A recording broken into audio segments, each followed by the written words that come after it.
Welcome to the Diamond Hands podcast, where medicine meets momentum and branding becomes a leadership system. I'm Tracey, co-founder of Diamond Hands Media. I build aesthetic brands that lead, with a background in employee benefits and business finance, so brand becomes authority and asset value. This is mindset, money, and marketing for founders building brands that run without them. Because brand isn't a logo, it's how you lead. Hey everyone, welcome back to another episode of the Diamond Hands podcast. Today, I have a treat for you guys. I said that about everyone, but this one is actually a treat. This is a good friend of mine for, I don't know, we've been friends for 4 years, or 4 or 5 years. Yeah. So it's so great, but we have Limor Weinberg. She has been named top 100 injector for the past, 6 years running. And, I want to start with this, girly. Most people will coast on that, but you're on a coaster. You're like me. We don't coast. But instead, you built 3 companies, launched an AI platform, and trained people who could theoretically compete with you. So I want to start with this, girl. What's the thing that drives you that has nothing to do with being the best? There's something that I learned along the way, and it was called hope. It was help one person every day. And that is my goal, is to help one person every day. So whether it's a patient or a student or somebody in the industry that, is looking for some help, like that, I feel like I'm a natural healer and helper. And that's what I do it for, Of course there's other perks to it, but that's not, I definitely don't do anything thinking I'm going to get anything out of it. So I mean, I love that. And so let's talk about that for a moment, right? It's just you love to give back, you love to help, you have this hope framework. So what does that actually cost you? Because there's a cost to everything that we do, right? So giving back to so many people all the time, who do you have to be in order to kind of maintain that mentality over all these years? Because you've been in aesthetics now, what, 10 years? aesthetics 20, but injecting 10. Yeah. Yeah. So I would say that what keeps me going is just being humble and remembering what it was like, one, when I first started, and two, before I was able to do this and I was in school and, this is all I wanted to do. And I just would I was so driven to get to where I am now, but I wasn't always here. So that is what kind of keeps me going. And you're talking about paying the price. I mean, I definitely paid the price. There was, I went back to school in my mid 30s. So everybody's getting married and having kids. I'm in school studying. That's the price, that's the sacrifice that you have to make. And I just kept, then I had to work in the hospital. Then I went back to school. Then I mean, it's just so many things. I mean, it didn't even graduate from my NP till I was 38 years old. So it's all those years getting some. It's funny because I have a lot of, before I was a nurse, or even when I was in nursing school, I used to do permanent makeup. And before that I was an esthetician. And so I have a lot of patients and clients that have seen me, even that are not in Miami but follow me on Instagram, and have seen the come up, so to speak. And they're like, this is so cool that you've been doing this for so long, and where you've gotten to. And I mean, I still have so much more to do, I feel like. Yeah, I mean, I think the motto is, no matter what level we're at, it's we're just getting started because there's always another level to unlock. I know. I almost feel like I need to enjoy the moment. Like you were saying, we're not what did you say? They're not coasters. Yeah, we're not coasters. Well, I'm like, oh, I accomplished this. I literally accomplished them and immediately go to the next thing. And I feel like there's actually something wrong with me. I was like, can I just relax for 5 minutes? And that's what everybody told me. My friends are like, what are you doing now? How many more things do you have to do? I was like, I don't know. I just feel like I need to do more. I have no idea what the reason is. For those of you that are listening, and if you're wired like us in any way, I think there's something to be said about just being a creator. Because I think when we are in our creative spirit, we're most like the creator of the universe. I don't know if you guys, I'm not trying to get religious or anything here, but it's just no matter what you believe, there's something that created all this, whether it's an energy, whether it's whatever you believe. It's just we are most like that force and energy when we're able to create. So it's almost for certain people that are like us, it's when we're creating, we feel most alive, right? Well, anytime I doubt myself, I always look at Kim Kardashian and she's always doing something. And I'm like, see, Always. she's always doing something. So I should Yes. be doing something too, because like she doesn't rest. She's a billionaire. So Mhm. clearly, even when you're a billionaire, you don't rest. I don't know what the end is going to be. There's no end. I think that Retirement. I don't know. I'm always joking. I'm like, during COVID and everybody went remote, and I was like, Mhm. I'm gonna work remote. Like, I can't work remote. We need to be like across, and be like, just inject yourself over here and over here, and Mm, like virtually. Like, I can't do that. So, um, that's always been like kind of my dream. mhm. Well, not always, but since COVID, when I saw everybody doing remote, I was like, I want to do that too. I love So, that. maybe one day. Yeah, well, I mean, there's time. So let's go back before all this stuff that's going on now. So you're in Miami, I believe you're working with your mom. So the story is that I was living in New York City, New York. Okay, yes. where I grew up, and 9/11 happens, and my Okay. mom is living in. My parents had already moved to Tampa, and my mom was Mhm. like, "You need to get out of there. It's dangerous." Like, at the time, right after 9/11, anyone who was in New York and alive at that time definitely remembers there was like a good year after that everyone was kind of like walking on eggshells, like Yeah. we didn't know what was going on. So she's like, "You need to get out of the city," and like I was kind of directionless, I would say. Like I graduated from college with exercise science and biochemistry degree. I was completely lost. I had no idea what I wanted to do. I was just like kind of wandering around and I got a job in retail and it was just like very unfulfilling. My mom was like harping. She's like, moms are very convincing. She was like, Yes. if you move to Tampa, we'll pay all your credit cards off. There was always like some sort of a bribe happening. Yeah. So yeah, so eventually she just kind of wore me down because I was really poor. I had no money. I worked in a restaurant. My meals were our family meals. Okay. I would shop at like the 99-cent store. It was like, Girl. it was bad. It was bad. Mm. So finally she kind of wore me down and I would go visit my parents and they lived in like this beautiful little townhouse and it was all green. And I'm like in New York City. It's like dirty and like dark. And I'm like, maybe I should move. Yeah. So I finally made the move. I was 25, made the move to Tampa. And then again, like, it's not like we had anything concrete happening. Mhm. So I got there and then we were like kind of back and forth. I'm like, what do I do? Like, what are we doing? And she wanted to open cosmetology school, then realized there was a lot of red tape to that. So then Mhm. moved on to a salon and a spa. And it was a Mhm. business that we knew nothing about at all. Okay. And, we opened a 5,000 and this is why I always talk about this and, like, my mentorships and things, like, start small, Mhm. okay? So, neither of us were providers, right? So, we were non-providers opening a 5,000 square foot facility with all of these products that no one had ever heard of, okay? And also a lot of rooms and a lot of, like, devices and like, all the things that you're not supposed to do, okay? Yeah. We didn't know that because we were just like, "Oh, we wanna make it cool," and, like, we're in Tampa, and, like, no one even there is no other spa, like, for a reason, by the way, because that was not the demographic, and, like, they just nobody even when we were open finally, people were like, "What is this?" Mm. So, and then we had a salon, which is a whole if anybody has ever owned a salon or it's a whole other business, okay? That's, like, Yes.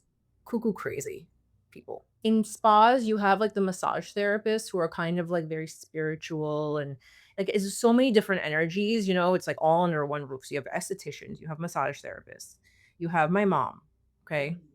Then you have the hairstylists and the assistants, and it was, like, crazy. It was so chaotic.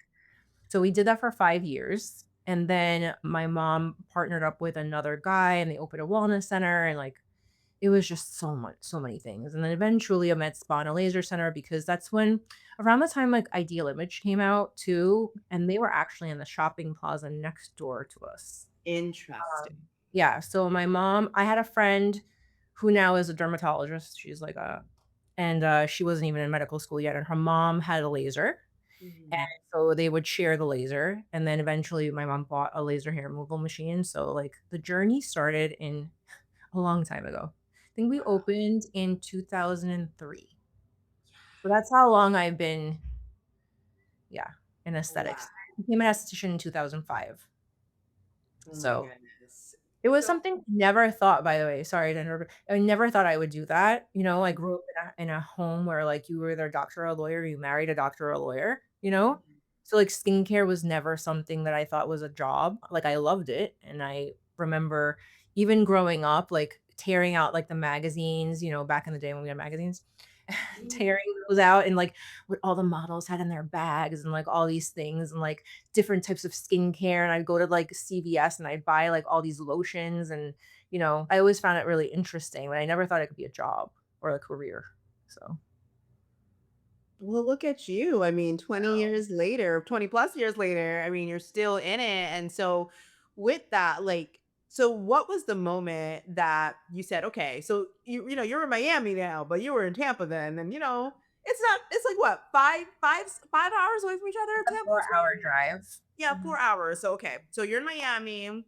So at what point did you say, I am going to blow the top off of this thing. And I don't want to only be an esthetician, but I want to be on the medical aesthetic side and actually do injectables and all. When did that start? So, That actually when I was still in Tampa and my yeah. mom opened the med spa and laser center, closed the salon and spa, like, kinda transitioned into a different business model, and they had a medical director, and the medical director kinda brought it up to me at the time, and he's like, "Why don't you go back to school?"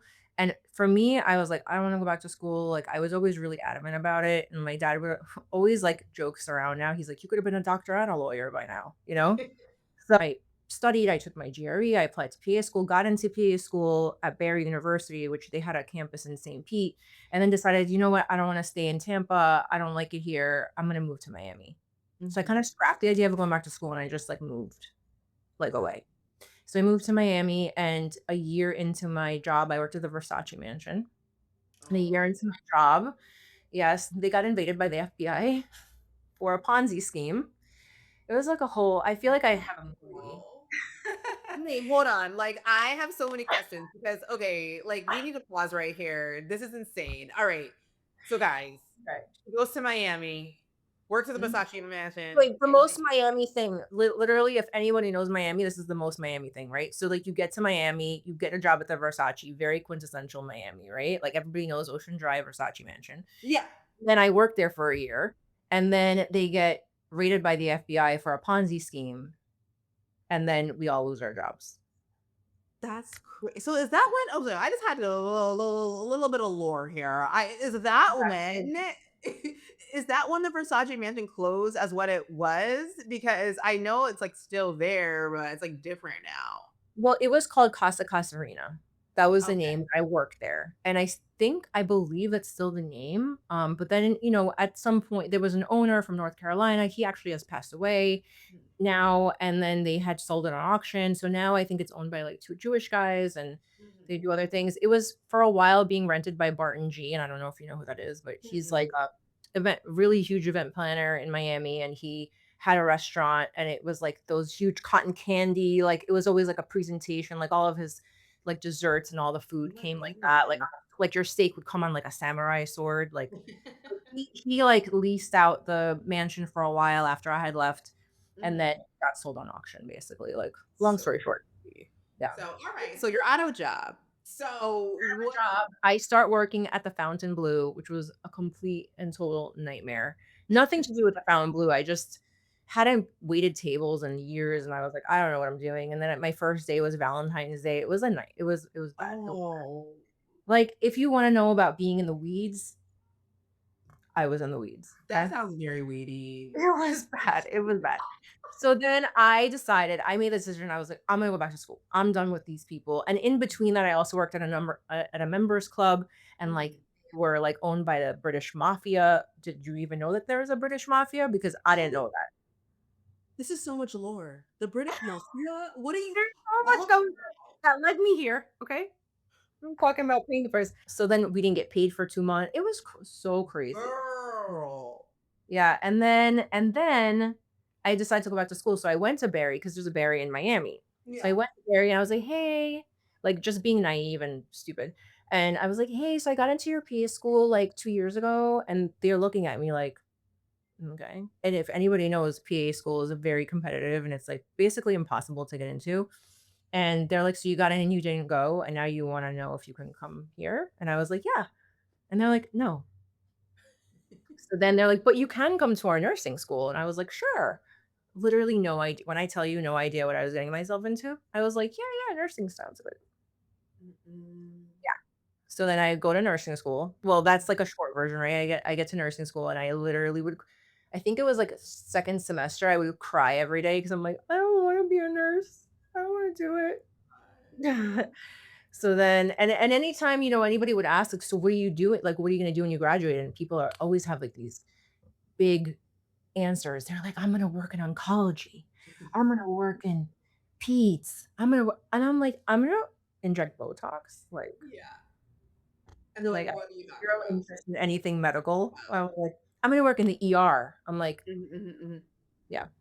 So That's crazy. fast forward. Then I got into permanent makeup, and so I started doing that while I was in nursing school, while I was working in the hospital, and like through like my NP and like my masters, and then it Mhm. was actually good because I started building up a clientele before I even worked as Needed well. it.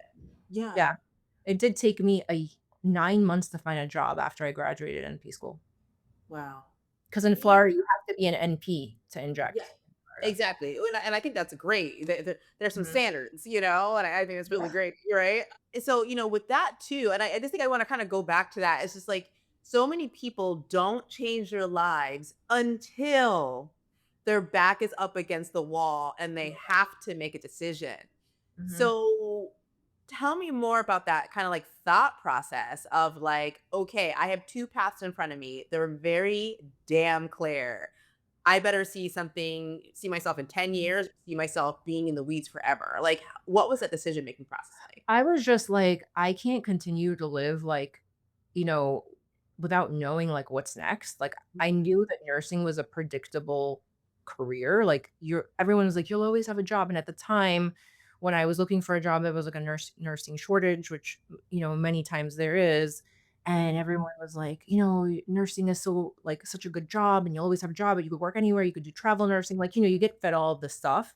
And even mhm, though I wasn't interested in traditional nursing, I was like, well, it's an option. Like, if you don't know how you're going to pay your rent next month, you could pick up a shift, like it is mhm, true. Like, nursing is very flexible and is, you can adapt to different environments and work in different things. But nursing also is like a very difficult job, very draining, and also hard to mhm, get into. I remember it took me months to find a job as a nurse, and I only mhm. found one in the hospital because I was working for a plastic surgeon as, like, his sales consultant, Oh my and, goodness. yeah, when I graduated nursing school, that was the only job I could find, so I was like, "Fine, I'll take it, it's in aesthetics," in Yeah. plastic, and so I took it, and, it was like, finding a job in the meantime, I was looking for a job in the hospital, it was, like, so hard. So I started going to school during nursing shortage and then graduated when there were too many nurses. Isn't it so interesting how that works though? It's almost like the Yes. stock market, right? It's like Totally. people, oh, when everything's booming, people are like, oh my god, like Mhm. people are like, oh, now it's time to buy. It's like, no, that's not the time to buy. But Yeah. when there's like but when like the stocks are down, when you should be buying, people are like, oh my god, and they pull their money out and like they realize all their loss. I'm like, come on now. I mean, it's a very similar thing, I think. With No, people. totally. It's very cyclical, right? So I get this job, and then one of the people that used to work there, who's actually a client of mine still, she used to work at the office that I was at. She worked at the hospital, and I was, Mhm. sitting there and like kind of venting to her. I'm like, I don't know what I'm going to do. I can find a job. She was like, I'll get you a job. I was like, but so many people had told me that. I was like, sure. And Yeah. then she did, and she got me an interview. I got a job right away. Like, and then, you finally get the job that you think that you want, right? Mhm. This I think happens in like every field. And then you're Mhm. just like, what am I doing here? Like, Mm. I do not. And actually, it was funny because we had like a 6-month training, Mhm. where you do like, you shadow another nurse. And Yeah. I remember the nurse who's a really good friend of mine still. And she was my preceptor, and she always used to joke. She's like, "Are you sure you went to nursing school? Like, did they not teach you any of them?" I was like, I don't know. They probably did, but I was not paying attention. Oh my So god. we have a joke. We have an ongoing joke. One of my managers, when I worked in the hospital, she's like, "Lamore is just like the pretty decoration." Oh no, no, you are way more than a pretty No, decoration. I know. But in terms of like, I kind of sold myself like that too, because I was like, I don't really want to do this. So like, Uh-huh. use me if you have to, but like, I'm just gonna be over here, Oh you my know. god, it's crazy. Wait, so like, But yeah. so you went through all of that. And so I love these different pieces of experience because that's why I Yeah. say, I remember I was talking to another one of my friends in the podcast and he was talking about like, you follow the little butterflies and it's almost like you like follow, I don't know those butterflies in your sense, you follow some weeds and Well, no, it's like the entrepreneurial journey, right? It's like it's everyone thinks it's like this, but it's really like, it's you know, yes, it's like all over bipolar. the What am I place. even doing? Like you sit there for a second and you're like, there's like you see on Instagram now because we didn't have that then, but people are so Yeah. transparent about their journeys and they're like, me a year ago crying, and like they have a clip of themselves like bawling. And then I was like, that was me every day in the garage. Actually, Mhm. then I got my friend a job in the hospital and it was both of us sitting in the garage before work, crying, like not wanting to go in, at like 6:50 a.m. And I Mm. was like, so I mean, I was not made for the nursing life. I take my hats off to nurses and doctors, anyone that works in a hospital, like 12-hour, 13-hour, 14-hour shifts, like dealing with all of that. Like I remember there was like one day where I had a patient that had bed bugs and I was like, I quit. oh Like, god. all right, this is not for me. That Not I mean, but it all leads you to a place, right? Because all of the different experiences that we have, because as we age, our brains start to make these connections. And fortunately, we have been able to make lots of connections. And so it's like, okay, you did esthetician work, you did sales consultant work, you did nursing for a time, and all of these, you studied skin and did esthetician work, So all of these different things, you saw your mom building a business, you saw her pivot and say, okay, I don't need to just be staying stuck here or be in this facility because I started it. I can pivot and do something else. So you've yeah. seen and absorbed all of these different things, which essentially has led you to where you are today in Yeah. Mhm. the clinic. So at what point when you're working in nursing, crying, all this stuff, you were like, okay, I am going to start the clinic, Oh, that and was not even a thought, girl. That was not even a thought. wasn't I even thought. It's a finish. I was in school and I started NP school and then during NP school, I was still doing like the tattoos and all that stuff, Yeah. all the aesthetic stuff. And then when I graduated NP school, I was like, I just want to get a job in an office. Like I didn't think about anything. And then the clinic really started because after a year working in the office, I wanted to train and not I started with, like, a thread course, you know? It was me and actually Injector Jess, we did a thread course Mm, because 'cause I'd known her for, like, I don't even know, 15 years before. mhm. We were friends from before, and we did a thread course in my old office, my first office I ever or second office I ever worked in. I really loved teaching, and anytime somebody would ask me even before I was on NP, like, "Where do you see yourself, in 5 years?" It was always, like, teaching, educating. So it's something that's, like, very much a part of me, and also to go back to being an esthetician, when I became an esthetician, I learned from a mentor, and I ended up working for the company that she worked at too, being on, being an esthetician and all of that stuff. I was a national trainer for them. So it was always kind of part of my journey. So the clinic Mhm. was it was a training thing before it was Yeah. ever an office. So I was just kind of like, training and mentoring like new injectors, even though I was relatively new. Also, I had only been injecting for I think 2 years at that point, but I just felt like pulled towards that direction. And I also felt like when I first started, there was no one to talk to. There was no one that could mentor you or like show you like, the different directions that you can go in. It was just like the pharmaceutical companies would send you the trainer and you learned on label and that was it. And I was like, there's so many more things that you can do and no one's really showing it to anyone. And I had also taken a class overseas, which really changed I would say my trajectory also. Like having a mentor and taking a class overseas really helped kind of give me confidence and be like, okay, I am doing the right things. Like this is kind of the path that I want to take. So Mhm. that kind of started the thought process. And then eventually, I started the clinic and about a year after that, I moved into my own office. So Yeah. Yeah, so you were in Miami, so you had that. So mhm. it's like for you and so a lot of educators don't talk about this, but it's just like at what point were you like, okay, I'm actually training my competition. I'm training injectors Mhm. nationwide or what have you. And some of them obviously were in Miami. Mhm. And also some of them, obviously, there's people with different energies. Some of them obviously wanted what you have. And so how do you like reconcile teaching everything you know while also protecting your business? Or do you feel that teaching does protect your business because it protects the industry? Like where do you fall in that spectrum? And it's okay What to is be that say what is that saying, like, you can, like, have the recipe, but the sauce will never be the same, right? You could teach, like, 10, 20 people, your technique or things that you do, Mhm, but mhm, everyone is so different in their, their skill level, their technique, their artistic mhm. eye. Like, artistic eye is not something you could teach someone. Maybe Yeah. something that develops over time. Yes. It's not something you can really teach, and I could tell right away, like, the way somebody handles a patient, the way they hold their, their syringe, the way that they Mhm, hold the patient's face, the way just, like, in general, like, you can kinda tell. It's almost like I always compare it because I had a salon.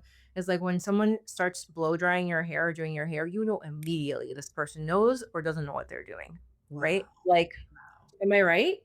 Well, it's like Like, because it's soft. but anyway, Soft.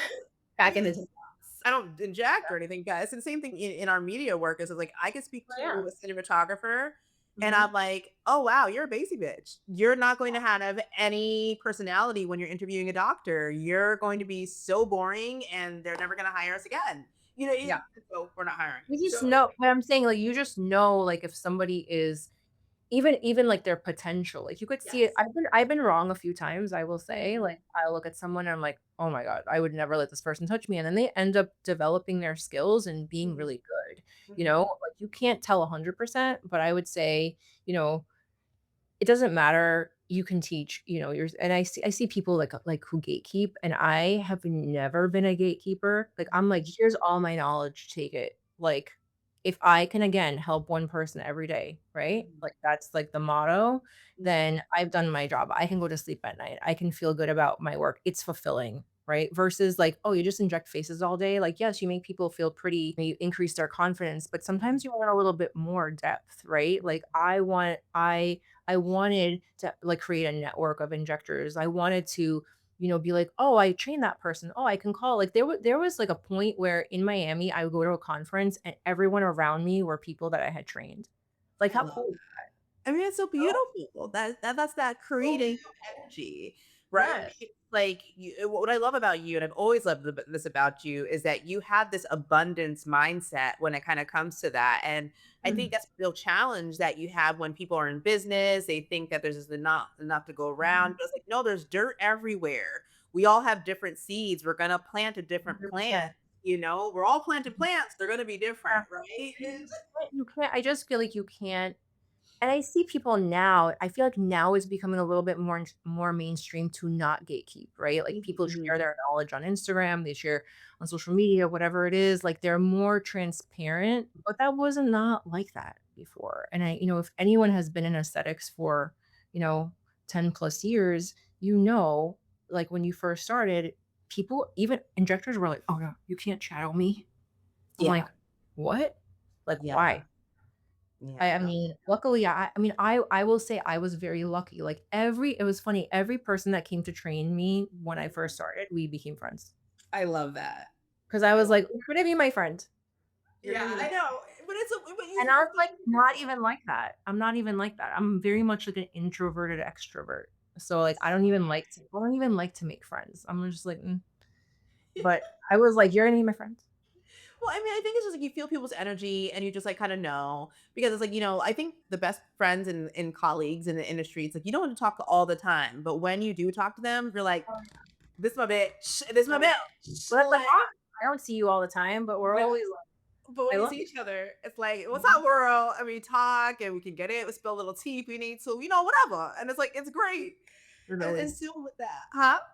So there's always tea. There's always tea. But it's like now and fast forward, you're really, pushing AI driven innovation and and I don't want to skip over you even affiliating with SkinSpirit because we got to talk about that too. But it's just like so many cool things have happened for you. But you're pushing AI, driven innovation in the industry. And I still see people arguing about basic shit on Reddit forums because I'm like a Reddit troll, but we're not gonna talk Okay. about when did you kind of like realize that you're operating on a different timeline than your other peers and you're like innovative and you're like forward thinking? And because there's some isolation in being ahead and seeing the future, right? There's sort of isolation that comes with I that. mean, So I always tell the story that I went, Tiffany, obviously we love her. yes, of course. Um, Tiffany Hall, yeah. Yeah. So she, I had been speaking at Aesthetic Next for a couple of years, and she asked me like, "Hey, like, do you want to speak? Like, what do you want to speak about?" And immediately I was like, AI. Like, not even anything complicated, but she gave me like a 30-minute slot to talk about like very basic things. And so I remember I'm like on the big stage, right? And I come out and there's like, I don't know, 500 people there or however many people are sitting there. And I was like, "So who here has used ChatGPT?" And like 3 people raised their hand. And I'm like, Yeah. "What?" This was a few years ago. So obviously things are different now. But I knew even before that because, aesthetics in general, we don't have a lot of apps. We don't have a lot of technology, right? Yeah. Like we have our devices and that's the technology. We have EMRs now that are getting more, AI like chatbots and things. But Yeah. we don't have a lot of oh, I'm gonna take a picture of you and it's gonna show me what you look like with these enhancements. Like that just is coming out now, It right? is. Yes. A But few companies companies. have been doing that, have been working on those things, and if you go to Korea, they've had that already for, Yeah. like, a while, Mhm, and so I just saw that there was, like, just a gap, and mhm, I'm like, "How do I bridge this gap for people who are just very basic?" Like, they mhm, just wanna know, like, the basic things, like how to prompt, how mhm, to ChatGPT, how so it doesn't sound like a robot, like, just very basic stuff, like I'm like, I can help them do this. And it was funny because I mhm, have a patient and her husband is like really big into AI. And I mhm, started talking to her. I'm like, they don't have that in aesthetics. Like, we don't have anything like that. And she's like, well, why don't you start, talking about it and doing it? And I was like, okay, I mean, I definitely could be doing more. I could be mhm. talking to Instagram more about different programs and different things. I'm almost like overwhelmed with the amount of information that Yeah. I get fed from every direction, like, I wanna do AI, I wanna do this, I wanna like, there's where do I go next? There is so much, and the thing is, and I think for those of you listening, it's just a matter of being okay with not knowing what's coming next, but living in the stream of life, right? Because all of these things are unfolding before our eyes. Mhm. Time has never moved as fast as it is right now. And it's like, I don't even know what the world's gonna like. Elon Musk is talking about humanoids he's gonna start shipping them at the end of year Perfect. 10. You know, our boy Scott Melamed, right? Over at what's wow, I can't even remember his business right now. Wow. But he has like 20 clinics. Whatever. But he's sitting there, he put an investment down for a humanoid. Like they can clean your house, they could do your laundry or whatever. And then like so people are taking early seed investments on those things. And it's only a That's matter funny, I watch there's this one guy, I don't even think I follow him, but he comes up on my Instagram a lot, and it's like this guy, and he has like a robot, one of the robots that's out now, and he's like, "Make me eggs," and the robot is literally making a mess, and I'm just like, "Oh my god." It's like the but this is funniest the thing ever. worst. But like even when ChatGPT started, right? This is the worst it's ever going to be, and it only gets better. Yeah. So it's just like we might have a humanoid, medical assistant. Injector? Uh, Are you yeah, married? I don't know if we'll have that. Like I know that they have like I forget. There's a company's Sure, coming there's, out. like, They do the lashes, lashes. there's nails, there's lashes. I'm Yes. sure there's, like, hair, it's only a matter of time before people, get desensitized and are okay with that. Like, I think we are gonna have that eventually. There's no way that we're not. They're not gonna have the artistic eye, but to do basic Botox, I don't know if it's worth it, but, I mean, why not? I mean, we'll see, but we'll A see. humanoid can look at you and analyze your fate, your fifths and your thirds and say, "Hey, Yeah. you need more of this, you need less this." Like, it's mathematical, right? Like the food True. equation is mathematical. Like, I mean, you could do it technically. I So know. I don't know, girl, but I'll be retired by then. Okay. Well, maybe we don't know. It could be the next 5 years because maybe there's a machine that combines ultrasound with injection, so they're mapping you. They're mapping. Ideas right now. Shh. Sorry. Giving them ideas. Yeah, y'all. So if y'all want an investor, let me know. But yeah, so I'm just saying, it's like, but there's so many cool things that could possibly happen. But anyways, but it's like, so I love that. So the last thing I want to ask you before we kind of, well, not the last thing, we're running to time, but I do want to talk to you a little bit about, the shift that you made because you have the clinic, you have your AI training, and I feel like you're just getting into the swing of things, being a CEO, and then you're like, huh, Skin Spirit, and I love George. I love that company. They said, okay, we want someone to run our flagship location in Miami. Yeah. Like, how was it kind of going through that transition of selling your book of business to Mhm. leading a flagship location? And how do you feel that freed you up to be more of you? Well, I mean, I'm still like, we partnered up. I'm still like a CEO, I guess, right? Mhm. Like you don't kind of let go of that title and, but now I just have a bigger space and more people Mm, with obviously the support of Skin Spirit behind me. So that's great. It's always nice to kind of relinquish a little bit of the responsibility to somebody mhm. else. So as far as the transition, I just personally saw, I opened my business during COVID. Yeah.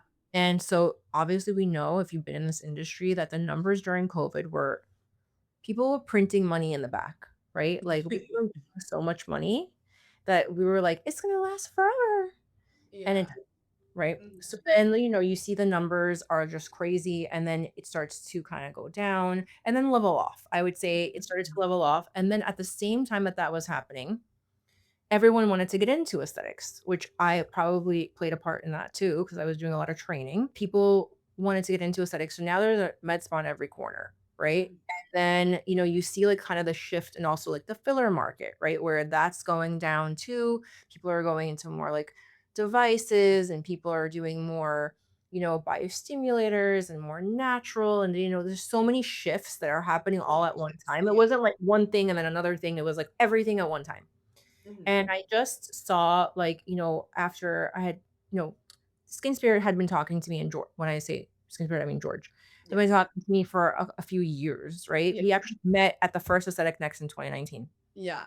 They've been talking to me for years about potentially, like, recruiting me and then at the WALC conference, which was, like, I think 3 years ago, when I met the full Skin Spirit team, like, the exec team, and, I was like, "Maybe I'll entertain this and start talking to them." So, I would say about 2 years ago, I started talking to them just to see, like, what they were offering, like, what their ideas were, like, where they thought, and they were, like, super supportive, excited about potentially opening a Miami location, Mhm. and it we obviously, there was so much going on, so much negotiating, and so and we finally, like, sat down and settled on what we were doing, Mhm. and I felt really good about it, I was like, "Okay," like, being an injector, and I think a lot of people know, you have some options, right? Like, you could either take your business, scale your business. I'm Mhm. not interested personally in opening multiple locations. Mhm. I have other things that I wanna focus my time on, so, like, if I have to be running multiple clinics, that's not what I'm interested in, Yeah. like, personally, right? Then the other option is you sell to private equity. That also didn't seem like an appealing option to me because I'm like, and then you're a prisoner for, like, 5 years, Mhm. Mhm. right? So I was like, I don't know." And I had talked to a couple of them, and it just was not vibing with me. Yeah. And so, Skin Spirit was kind of like a no strings attached. They're like, we're gonna build you a brand new clinic. Like, here's the thing, like, take it and run with it." And I'm like, okay, like, who would say no to that? I kind of feel like it's a no-brainer, right? I'm already doing that. Now I have like the support of like a huge company that then got invested, but in by L'Oreal and like, you Mhm. they have so much behind them too. I just felt like, getting into a company, like, you have nowhere to grow unless you kind of partner up with another company that's maybe bigger, right?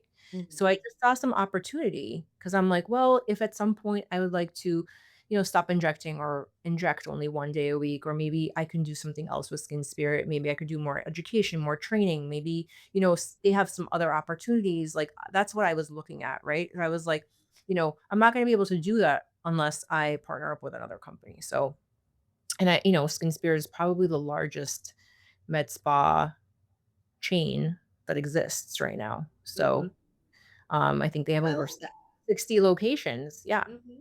Yeah, they're And always growing. Yeah. yeah, and I think in the last 3 years, they've they've doubled their The stores. location count. Yeah, and our girl Dr. Mensa is opening hers. Oh, I love her so much. I was like, "Yes, queen." I know. Um, and I really enjoyed that because it's like you said, and we're gonna kind of close on this before I get to the advice. But guys, there are so many options. You don't have to set up your single shingle. If because the thing is, your single shingle, you're gonna have to grow it. You're going to have to grow it. You're going to have to staff it. Everything, HR, Yep. payroll, taxes, all the things come down on you. And you have to be really honest that that path is not the path for everybody. Not Yeah. everybody wants to do that, and it's okay. You could grow something and sell to private equity. Many people are very happy with that. You could do something and associate with a bigger firm. So then you could, with your degree, you can go corporate if you want to. And I think people forget about that. There's also a corporate side that you can go on if you wanted to do that. So I just think there's so many different paths, and I love that you did what was best for you, Yeah. and I think that's what everyone needs to do. And I think people need to stop thinking that there's only one way to do Mhm. something, because I think that's where a Yeah. lot of failure happens when you think Well, the only. I will also say, I have a mentorship and I mentor a lot of like new injectors or business owners, people who have had Mhm. their business for a year or two. And they're struggling because like they don't understand like the basics of having a business Yeah. and the numbers and like the responsibility around it. Like it seems very glamorous on Instagram, but that part it's a very small percentage that's glamorous, right? Like most of Mhm. it is like, accounting and payroll and like other like, ordering supplies and like you're like, "Oh shit, like I don't have enough money in my account." Like there's so many things that go into it and we don't learn that in school. Mhm. So like having and I know you're going to ask me for my advice, but so ask me for the advice. What is my advice? See, this is Limor's podcast, guys. It's not mine. So Limor just told me to ask a question. So the app. No. Just Well, like I tell me, yeah, like please help me. What is your freaking advice, girl? Go ahead. Take it home. I'm gonna continue on that topic, and my advice is to get as much support as possible. Don't Yeah. feel shy about reaching out to whoever, even if it's someone you've never spoken to. I know so many people that tell me that they reach out to very big personalities on Instagram, like Shino Bay or Erica Berry, or people that you think, oh, they're not even going to see my message. They do, and they respond, and they're very kind, and they will give you their time and like they will give you their support. And I feel like we need more of that, you know, less Mhm. gatekeeping, more networking, more support, getting a mentor, and it's not even like me or like someone that you pay. It's like someone that, maybe has more experience than you, someone that you work with, someone that you used to work with, one of the trainers for the pharmaceutical companies. And you're like, that's what I did. I just became friendly with them, friends with them. And then they became my mentor. Anytime I had an issue, I always called them. Like you need that. You need that community around you because being an injector is a lonely place. And most people work alone, like you Yeah. said, and you don't know anything. You're just starting and you're like kind of nervous and you don't know what to expect. And like Mhm. patients will if a patient sees like weakness, they will immediately like go for that, which sounds crazy, but they will. Blood. So you have to be confident in what you're doing, and the only way to develop that is time. First of all, time, and then the other thing is support. So Yes. get yourself a buddy, or two. So you feel like you have, community. There's no other way to get ahead in this industry. There isn't. Time, Yeah, and support, and then freaking practice, right? Because what? time, it's a time, support, and practice. Because you could have Oh, yeah. time, but if you're not seeing enough people, you're not getting enough practice, so you'll never become Right. confident, right? Like, Yeah. Yeah, there's so many I feel like there's so many facets to, owning any business, but then like, when you add in a medical aspect to it too, it's like, oh, well, not only are we doing all of this and like you're a business owner, but then like there's also like the medical aspect, which is like, you have to be in compliance with things, you have to know what you're doing, you have to, have training, there's like so much that goes into it. It's Mhm. very overwhelming. It can be. Yeah, and like you said, and we'll end on that really, Lamore. I think that's the biggest thing that I take away from you throughout your whole entire life. It's been community. Community is really what's going to get you to the next level. That community could be have a good CPA, have a good bookkeeper, have a good lawyer, have whenever you hire these professionals and bring them in, those are people who are part of your community. And I would say the backbone and mentorship, like Mhm. someone who's running the same race or who has run the race that you're doing, and they can help you out. So this is damn good. Lauren, how can they find you if they want to, get some mentorship, some one-on-one coaching, take your AI courses?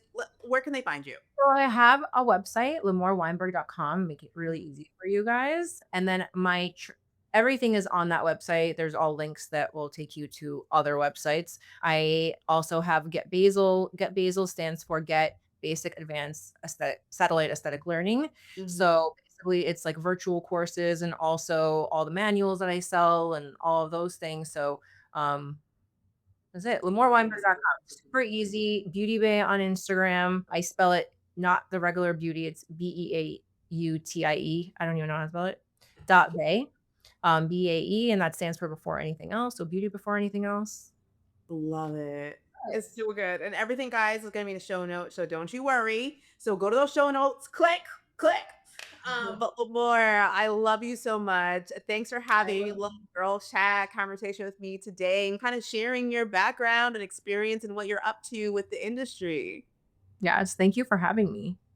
Want more clarity like this? Join the Branded Practice newsletter community. I write about strategy, systems, and brand leadership straight to your inbox. Go to diamondhandsmedia.com to sign up. And if this episode hit, share it with someone still building without a brand. This is the Diamond Hands Podcast. Thanks for listening. Now go lead.